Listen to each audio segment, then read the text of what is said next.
तो कहानी शुरू होती है ताइसिक नाम के एक लड़के से जो कि पिछले 10 साल से जेल में था और आज फाइनली वो छूट गया। यहाँ पर ताइसिक एक ट्रेन में होता है और उसके पास में एक डायरी होती है। इस डायरी में लिखा होता है कि कभी ड्रिंक मत करना, कभी रोना मत और कभी फाइट मत करना। इसके अलावा भी बहुत सारे पॉइंट उस डायरी में लिखता रहता है और जैसे ही वो उस टास्क को खत्म करता है वो उस पॉइंट को कट कर देता है। अब ऐसे ही वो ट्रेन से सनफ्लावर सिटी में जाता है और वहाँ पर वो एक कैफे में जाता है। कैफे में उसे एक लड़की मिलती है जिसका नाम होता है हुईजो। हुईजो उसे बोलती है कि मम्मी इस वक्त यहाँ पर नहीं है, तुम अभी यहाँ से जाओ और शाम को आना और माँ शाम को वापस आएगी। ये सुन करके ताइसिक वहाँ से निकल जाता है बात लेने के लिए, जहाँ पर 10 साल बाद चीजें काफी ज्यादा बदल गई है। उसके यहाँ पर काफी ज्यादा प्रॉब्लम हो रही होती है क्योंकि 10 साल में टेक्नोलॉजी और सब कुछ काफी चेंज हो गया था। लेकिन अब यहाँ पर जैसे ही वो अपने कपड़े उतारता है तो सभी लोग उसकी बॉडी के ऊपर टैटू देखते हैं और ये देख करके सब लोग डर जाते हैं। असल में जेल जाने से पहले ताइसिक एक बहुत बड़ा गैंगस्टर था, पर अब वो पूरी तरह से बदल चुका होता है। वो काफी ज्यादा शांत स्वभाव का और सीधा सा लड़का बन गया होता है।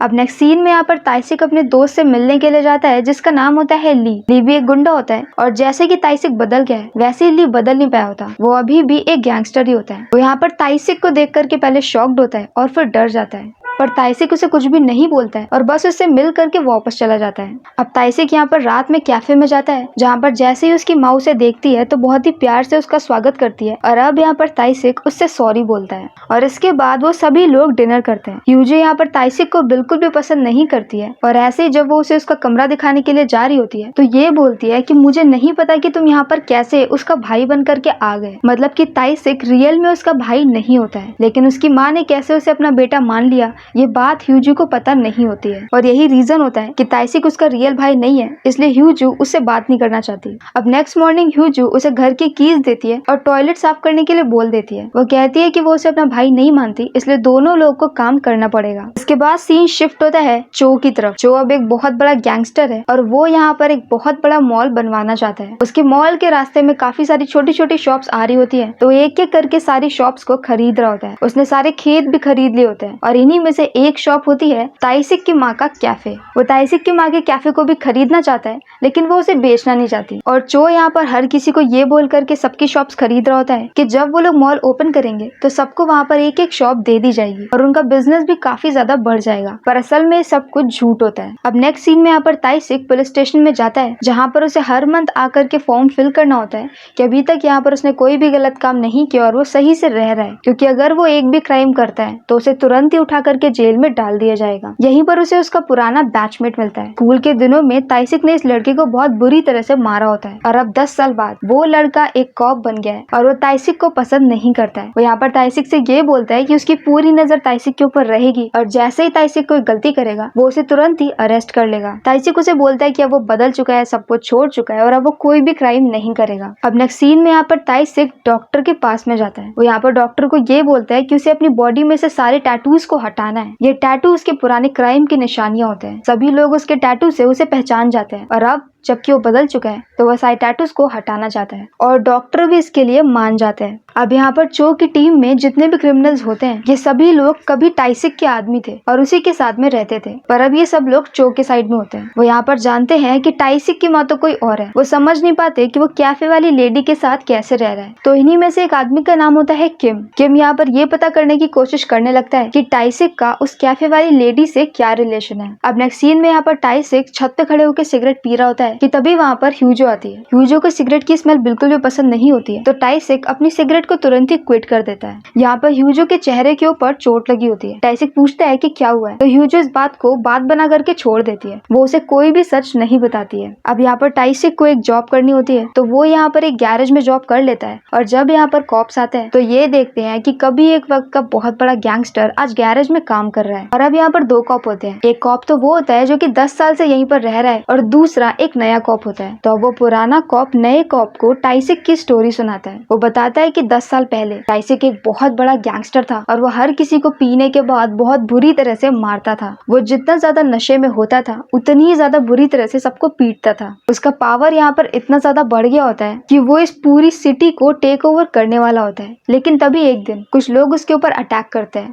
वो सबको नशे में बहुत बुरी तरह से मारता है और ऐसे करते करते वो एक आदमी को जान से मार देता है और इसी बात के लिए उसे जेल हो जाती है और उसके जेल में जाने के तुरंत बाद जो टाइसिक के सभी दोस्त को अपनी तरफ मिला लेता है और खुद वो टाइसिक की जगह ले लेता है और अब वो यहाँ पर सिटी का सबसे बड़ा गैंगस्टर और सिटी काउंसलर बन चुका है। मतलब कि एक पॉलिटिशियन भी है और एक गैंगस्टर भी है। अब ये सारी कहानी सुनने के बाद दोनों कॉप जाते हैं गैराज के ओनर से बात करने के लिए कि कहीं ऐसा तो नहीं कि टाइसिक ने उन्हें डरा धमका करके जॉब ले ली हो। यहाँ पर ओनर उन्हें ये बोलता है कि टाइसिक काफी अच्छा है और वो उनसे रिक्वेस्ट कर रहा था जॉब के लिए। और ये सुन करके दोनों कॉप शॉक्ड हो जाते हैं और उन्हें ऐसा लगता है कि टाइसिक जरूर किसी बहुत बड़ी और बहुत लंबी प्लानिंग में है। अब नेक्स्ट सीन में हम ह्यूजो को देखते हैं जो कि अपने स्कूल में होती है। स्कूल में उसे मैथ्स में पढ़ने में बहुत ज्यादा दिक्कत होती है और अब वो ये देखती है कि उसके स्कूल में उससे मिलने के लिए टाइसिक आया है। टाइसिक को यहाँ पर इंग्लिश सीखनी होती है क्योंकि उसे इंग्लिश नहीं आती है। यहाँ पर ह्यूजो की मैथ्स अच्छी नहीं होती है तो वो यहाँ पर टाइसिक से पूछती है कि क्या उसे मैथ्स आती है। तो टाइसिक बोलता है कि हाँ उसे मैथ्स बहुत अच्छे से आती है। असल में उसने जेल में मैथ्स सीख ली होती है। जेल में उसके साथ में एक मैथ्स का टीचर होता है। दोनों के पास में टाइम पास करने के लिए कोई भी काम नहीं होता तो मैथ्स का टीचर टाइसिक को मैथ्स सिखाता है और अब टाइसिक को इंग्लिश सीखनी है। इसके बाद दोनों जब साथ में स्कूल से वापस आ रहे होते हैं तो ह्यूजो को एक शॉप पे एक मल्टीप्लेयर दिखता है। ये मल्टीप्लेयर कुछ फोन की तरह होता है। ह्यूजो को ये बहुत ज्यादा अच्छा लगता है पर वो इसे खरीद नहीं सकती क्योंकि ये काफी ज्यादा महंगा होता है। और टाइसिक जो कि 10 साल बाद जेल से बाहर आया होता है उसे विश्वास ही नहीं होता क्योंकि ऐसा डिवाइस भी आ सकता है जहाँ पर आप फोटोज भी क्लिक कर सकते हो और उसके अंदर टीवी भी देख सकते हो। तो वो उसकी बातों के ऊपर ध्यान नहीं देता। अब वो लोग जब एक ऐसी शॉप पे खड़े होकर स्ट्रीट फूड खा रहे होते हैं कि तभी वहाँ पर एक लड़का आता है। ये लड़का काफी वक्त से ह्यूजो को परेशान कर रहा होता है और उसी की वजह से उस दिन ह्यूजो के चेहरे के ऊपर वो चोट लगी होती है कि टाइसिक शायद ह्यूजो का बीएफ है और ये समझ करके वो टाइसिक को बहुत बुरी तरह से मारता है। पर टाइसिक उसे कोई भी रिप्लाई नहीं देता है और ना ही उसके ऊपर अटैक करता है। वो बार बार बस यही बोलता है कि वो ह्यूजो से दूर रहे। ये सुन करके वो लड़का अपने कुछ और दोस्तों को लेकर के आता है और उसके बाद और भी ज्यादा बुरी तरह से टाइसिक को पीटता है। लेकिन ऐसा करते करते टाइसिक की टी शर्ट फट जाती है और वो लोग उसकी बॉडी पर वही टैटूज देखते हैं। उसे देखते ही वो लोग समझ जाते हैं कि वो किससे पंगा ले रहे हैं और अब वो लोग बहुत ज्यादा डर जाते हैं और वहां से भाग जाते हैं। नेक्स्ट सीन में हम चो को देखते हैं जो कि अभी भी इस बात से बहुत ज्यादा परेशान होता है कि वो कैफे अभी भी हटा नहीं है और उसका मॉल कंप्लीट नहीं हो रहा। अब ये काम वो ली को देता है। वो ली को बोलता है कि वो जाए कैफे के ओनर को डराए धमकाए जो भी करना हो करे, बस कैफे को खाली करा दे। अब ली यहाँ पर नेक्स्ट डे अपने लड़कों के साथ में जाता है और कैफे में तोड़फोड़ करने लगता है कि तभी वो देखता है कि वहाँ पर टाइसिक बैठा है। ये देखते ही वो डर जाता है और तुरंत ही सबको रोक देता है। टाइसिक उसे बोलता है कि ये उसकी मदर का कैफे है और वो इस कैफे को छोड़ दे। अब ली तो यहाँ से डर करके भाग जाता है लेकिन जब चो को ये पता चलता है कि वो कैफे अभी भी वहीं पर है तो ये सुन करके उसे गुस्सा आता है और अब उसे ये बताया जाता है कि असल में उस कैफे में टाइसिक रह रहा है और कोई भी उससे पंगा लेना नहीं चाहता है। अब ऐसे ही कुछ वक्त बीत जाता है और टाइसिक का 1 मंथ पूरा हो जाता है। उसे 1 मंथ की सैलरी मिलती है और वो अपनी मदर और अपनी सिस्टर के लिए गिफ्ट्स लाता है। वो अपनी बहन के लिए वही वाला मल्टीप्लेयर लेकर के आता है जो कि ह्यूजो को बहुत ज्यादा पसंद होता है और अपनी मदर के लिए सैंडल्स लाता है। और अब यहाँ से ह्यूजो और टाइसिक की बॉन्डिंग काफी ज्यादा अच्छी होने लगती है। यहाँ पर ह्यूजो टाइसिक की वही डायरी उसे छीन करके पढ़ लेती है जिसमें अलग अलग टास्क लिखे होते हैं। उसी में एक टास्क ये भी होता है कि अपनी मदर और अपनी बहन के लिए गिफ्ट खरीदो। इसके बाद ये लिखा होता है कि अपनी फैमिली के साथ में पिकनिक पे जाओ। अब ये वाला जो उसकी विश होती है ये ह्यूजो पूरी करती है। वो टाइसिक और अपनी मदर को लेकर के पिकनिक पे जाता है जहाँ पर टाइसिक चुपचाप शांति से बैठा होता है। और अब जब पिकनिक में टाइसिक की मदर को ये पता चलता है कि टाइसिक को इंग्लिश सीखनी है तो वो जाकर के उससे ये बोलती है कि उसके कॉलेज की फीस उसकी मदर की तरफ से होगी। और अब हम यहीं पर टाइसिक की स्टोरी देखते हैं कि जेल में जाने के बाद क्या हुआ था। जब टाइसिक ने एक मर्डर कर दिया था और वो जेल में था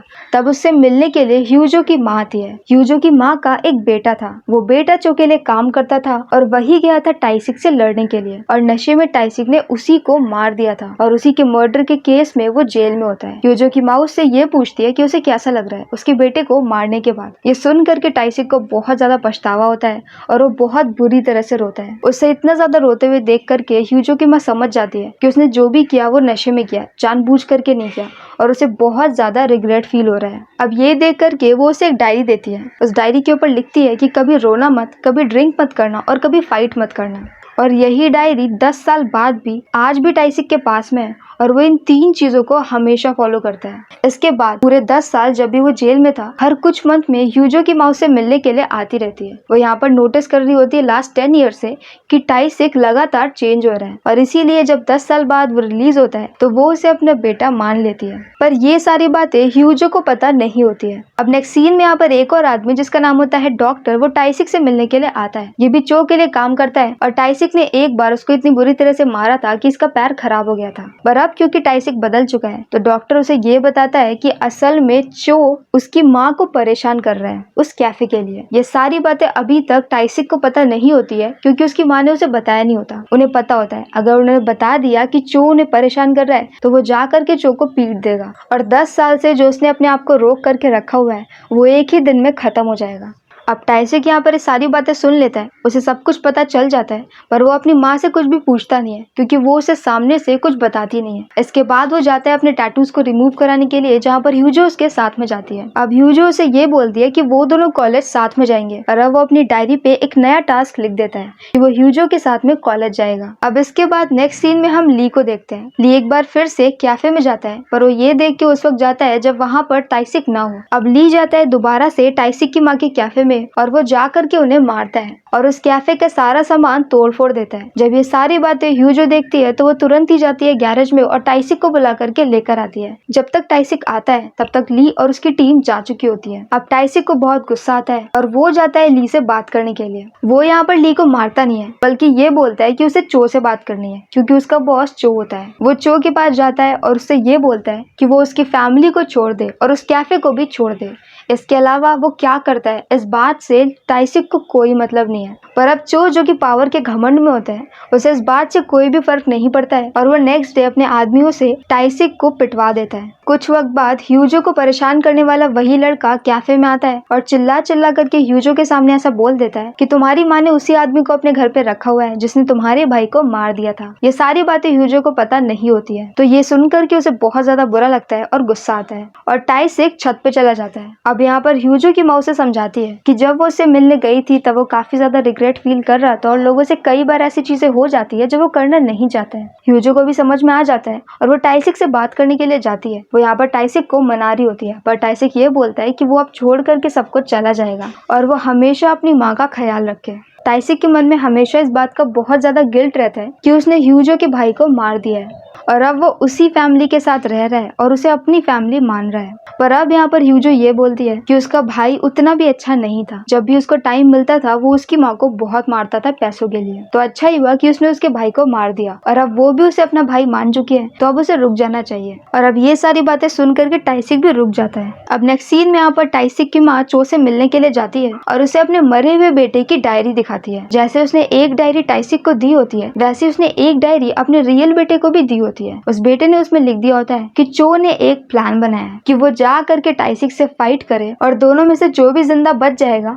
वो इस सिटी के ऊपर रूल करेगा। तो मतलब कि ये सारा प्लान चो का है और ये उसके बेटे के हैंडराइटिंग में डायरी के ऊपर लिखा हुआ है। बेटे की तो डेथ हो गई है लेकिन डायरी वाला सबूत अभी भी उसके पास में है और अगर वो चाहे तो कभी भी चो को एक्सपोज कर सकती है, इसलिए वो उसके कैफे को और उसकी फैमिली को छोड़ दे। अब ऐसी धमकी सुनने के बाद चो कौन सा शांत बैठने वाला था तो वो यहाँ पर ह्यूजो का सर फुड़वा देता है जब वो स्कूल से वापस आ रही होती है उस वक्त। और दूसरी तरफ डॉक्टर ये सारी बातें टाइसिक को बता देता है कि उसकी फैमिली खतरे में है। अब ह्यूजो हॉस्पिटल में होती है और उसके चेहरे के ऊपर निशान आ गया होता है। उसकी सर्जरी के लिए काफी सारे पैसे चाहिए होते हैं और यहाँ पर ह्यूजो की माँ ने उसकी शादी के लिए पैसे बचा करके रखे होते हैं, तो वो यहाँ पर वही सारे पैसे उसकी सर्जरी के लिए दे देती है और वो ये बोलती है कि उसकी जिद की वजह से उसकी बेटी के साथ ऐसा हुआ है इसलिए अब वो लोग इस कैफे को बेच देंगे और ये शहर छोड़ करके चले जाएंगे। ये सारी बातें वो टाइसिक को बता देती है और टाइसिक ये सारी बातें चो से बताने के लिए जाता है। वो कहता है कि वो लोग जल्दी यहाँ से जाने वाले हैं, पर अब 2-4 दिन जितने भी दिन वो लोग यहाँ पर रुके हुए हैं कम से कम उतने दिन चो कुछ भी ना करे और उन्हें शांति से जाने दे। चो यहाँ पर बोलता है कि मैं उसकी माँ को और उसकी बहन को तो जाने दूंगा पर मैं उसे क्यों जाने दूं। तो टाइसिक यहाँ पर बोलता है कि उसे जो भी कीमत चाहिए वो चुका देगा। तो चो बोलता है कि अपना एक हाथ काट कर दे दो और ऐसा बोल करके वो टाइसिक का हाथ काटने लगता है और टाइसिक कुछ नहीं करता, वो भी अपना हाथ चुपचाप कटवा रहा होता है। लेकिन वहाँ पर डॉक्टर भी होता है और डॉक्टर यहाँ पर लास्ट मूवमेंट में रोक लेता है और टाइसिक का हाथ यहाँ पर ऑलमोस्ट कटते कटते बच जाता है। मतलब उसे चोट तो बहुत लग गई होती है लेकिन हाथ पूरी तरह से कट करके अलग नहीं हुआ होता। अब यहाँ से टाइसिक हॉस्पिटल जाता है, पहले अपने आप को ठीक करवाता है और फिर अपनी बहन के पास में जाता है। और अब दूसरी तरफ हम टाइसिक की माँ को देखते हैं। वो कैफे में होती है और काफी ज्यादा दुखी होती है। उन्होंने अपनी लाइफ का एक बहुत लंबा वक्त यहाँ पर बताया होता है और आज भी अपने रियल बेटे के मरने के इतने वक्त बाद भी वो उसे याद करती है। उनके पास में उसकी एक फोटो होती है और अब वो कैफे को छोड़ करके जा रही है तो उनके बेटे की बहुत सारी यादें जो कि यहाँ से जुड़ी हुई है वो सारी भी चली जाएंगी। और इसी बात से वो दुखी होती है कि तभी वहाँ पर पीछे से किम आता है। किम यहाँ पर उन्हें जान से मार देता है और फिर फांसी से लटका करके चला जाता है। जब टाइसिक यहाँ पर घर पर आता है तब उसे ये पता चलता है और वो पूरी तरह से टूट जाता है। अब नेक्स्ट सीन में यहाँ पर उसकी माँ का फ्यूनरल होता है जहाँ पर काफी सारे लोग आए होते हैं। ह्यूजो हॉस्पिटल में होती है और उसकी हालत बहुत खराब होती है तो उसे अभी भी ये सारी बातें पता नहीं होती है। अब टाइसिक यहाँ पर फ्यूनरल के बाद में ह्यूजो से मिलने के लिए जाता है। यहाँ पर ह्यूजो ये बोलती है कि मॉम का है। वो कहता है कि वो कैफे में है, थोड़ी देर में आ जाएगी। ह्यूजो यहाँ पर ये बोलती है कि उसने मल्टीप्लेयर में काफी सारी फोटोज को क्लिक किया होता है और वो सारी फोटोज उसने बनने के लिए दे दी है और वो जा करके फोटो वाली शॉप से उन फोटोज को लेकर के आ जाए। ह्यूजो ऐसे ही जाता है पर तब तक शॉप बंद हो गई होती है। पर अब वो यहाँ पर ये देखता है कि शॉप के सामने जो ग्लास होता है उस ग्लास के पीछे उसकी फैमिली की फोटो होती है जो कि फ्रेम में लगी होती है। वो फोटो इतनी अच्छी होती है कि फोटोग्राफर ने उसे अपने स्टूडियो में लगा करके रखा होता है। ये देख करके उसे और भी ज्यादा बुरा लगता है क्योंकि इस फैमिली में ह्यूजो, टाइसिक की माँ और टाइसिक होते हैं और ये तीनों काफी ज्यादा खुश होते हैं।